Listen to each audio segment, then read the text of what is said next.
sebagus apapun sundul langit saya nggak mau. Karena ya itu tadi, energinya pasti berantakan karena dari besi-besi yang ngawur istilahnya. Karena seorang empu itu tidak sembarangan ketika menyatukan besi A, besi B, C, dan berikutnya.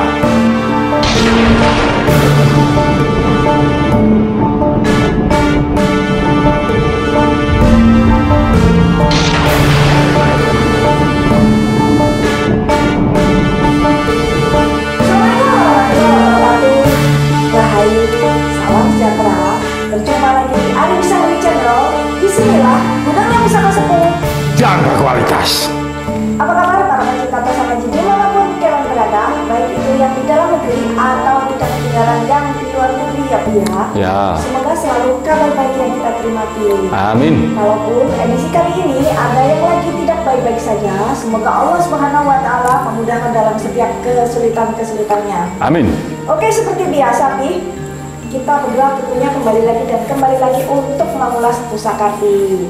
Namun sebelum kita mengulas pusaka, izinkan kami tim Arisa Heli mohon maaf yang sebesar-besarnya ya Pi ya. Kenapa Pi?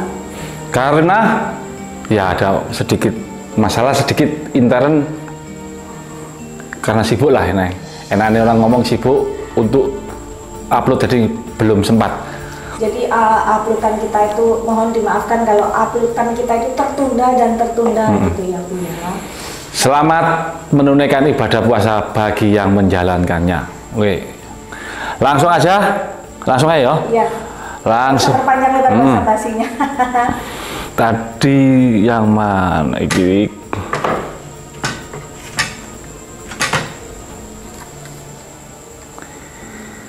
Ini pusaka yang berwarangka lawasan kayu trembalu Solo, handle juga Solo ini.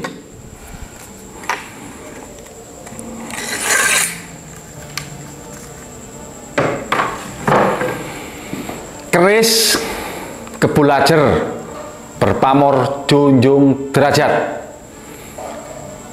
Kebanyakan orang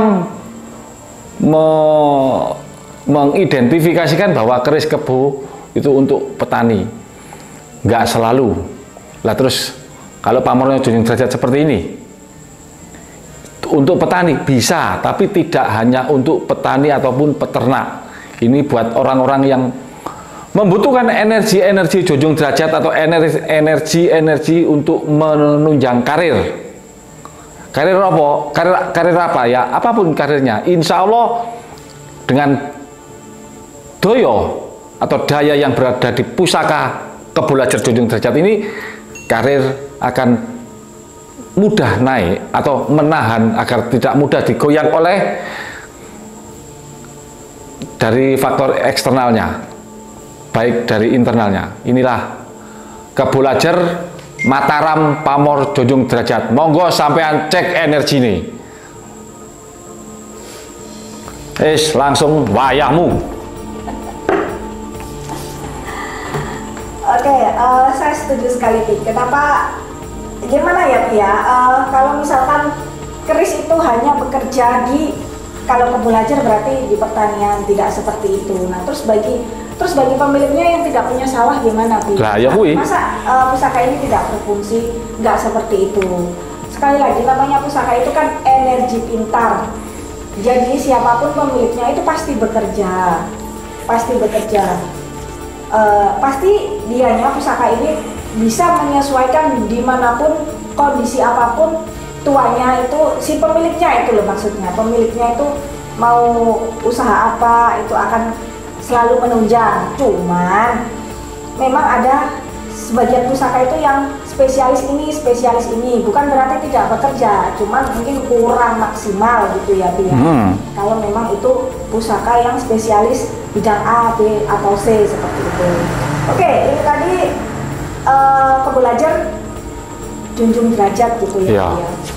Filosofinya mungkin sedikit banyak tadi sudah disebutkan ke Mas Ari. Nah, siapapun pemilik pusaka ini, entah itu petani, entah itu apa, itu kan gambarannya itu filosofinya agar selain apa ya Pi, lempeng gitu loh Pi. selain lempeng gitu tidak mudah goyah, benar tadi. Kok tumben cocok gitu yang sama? Ya kayak cocokin Bang Kak itu. Enggak, biasanya kan kalau ranah esoterik itu kan ranah saya gitu. Cuma tadi sebagian besar sudah disebutkan Mas Ari bagaimana si pemilik pusaka ini tidak mudah goyah. Kan ada aja bukan setiap gimana ya, ada orang yang ketika berusaha memulai bisnis, memulai karir gitu, ada yang jatuh bangun. Nah ini mencegah pemiliknya itu agar lempeng tidak mudah tergoyahkan. Amin. Oke, saya rasa seperti itu.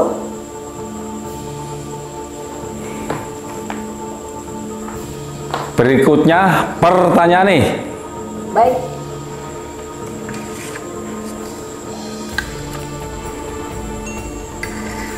Pertanyaan ya Pia. Ya. Ini dari postingan kita Kalisarang Sokalu 9 Pamor to your number. Ini dari perantau Nusantara gitu Pi. Lu ujung naik filosofinya apa Mas gitu Pi? Gini Mas ya, kalau Ujung naik. lu ya pasti naik lah, masa lu ke samping. Tapi kalau di ujung itu namanya lu damar murup. Jadi kalau yang saya dapat dari guru saya dulu, ada tombak damar murup, ada lu damar murup. Kalau umumnya orang itu kan tombak sigar jantung, kalau saya tombak damar murup. Tetapi kalau keris yang ujungnya lu, tapi hati-hati, sekali lagi hati-hati. Banyak sekali keris-keris yang ujungnya lu itu nggak original, owahan. Jadi susah kalau kita menilai dari foto, harus diteliti. Banyak kok saya lihat itu berseliweran, iki lu-nya nggak ori. Sebenarnya keris lurus tapi ujungnya ditekuk biar menambah nilai jual.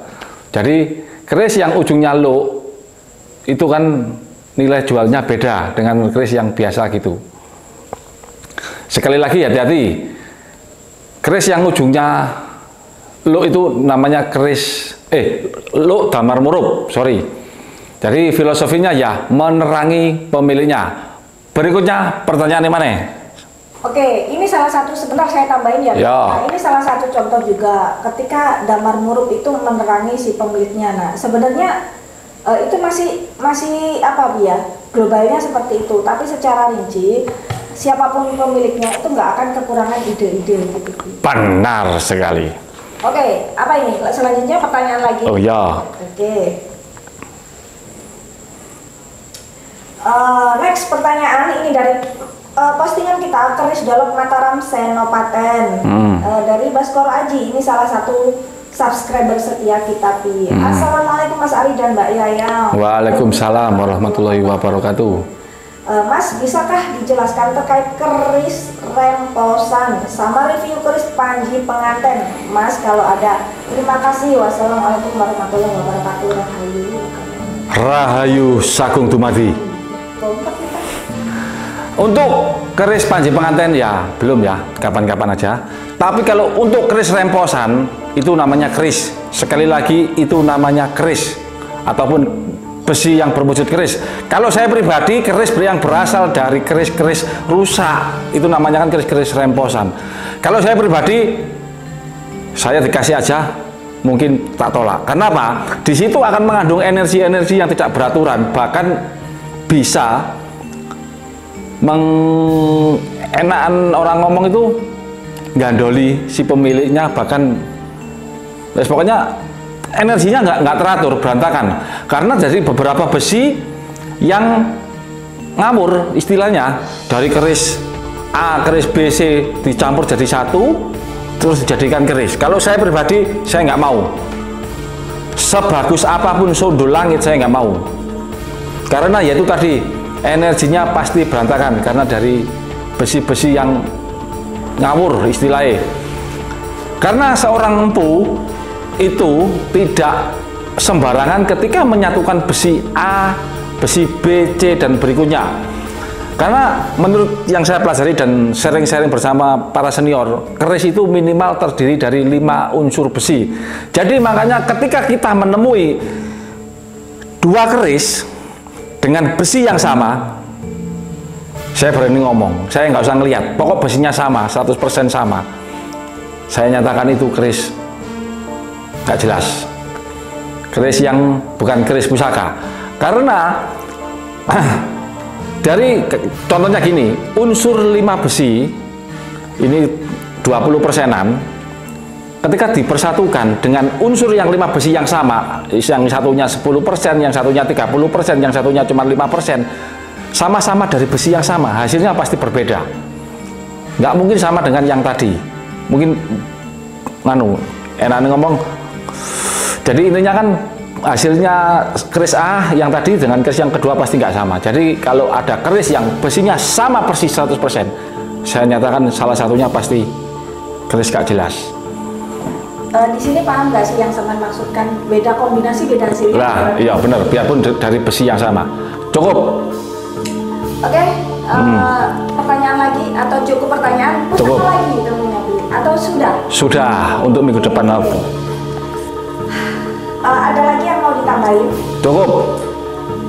Baik, para pecinta pusaka jadi manapun kalian berada, semoga yang kita sampaikan ini tadi baik dari segi punya pertanyaan ataupun review pusaka kita itu bisa dipahami dan dimengerti sekaligus menambah sesuatu hal yang positif. Amin. Tentunya tetap ya, kita harus berpikir berpikir krisis gitu ya. Kritis. Maksudnya kritis seperti itu, tetap kedepankan logika gitu ya. Apalagi sekarang ini di kondisi-kondisi yang bisa dibilang sulit gitu ya. Tetap mawas diri dan hati-hati, jaga kesehatan gitu ya. Oke, ya. Kesehatan pikir terutama juga kesehatan jasmani gitu. Ya. Oke. Baik, terima kasih bagi kalian yang sudah selalu mensupport kita, yang sudah selalu mendoakan kita. Doa terbaik juga buat kalian semua guys. Amin. Sampai jumpa di video-video kita selanjutnya. Jangan lupa selalu ditunggu dan dinantikan. Semoga seluruh makhluk hidup berbahagia. Rahayu Sakum Dumadi. Assalamualaikum warahmatullahi wabarakatuh. Salam kita bersama.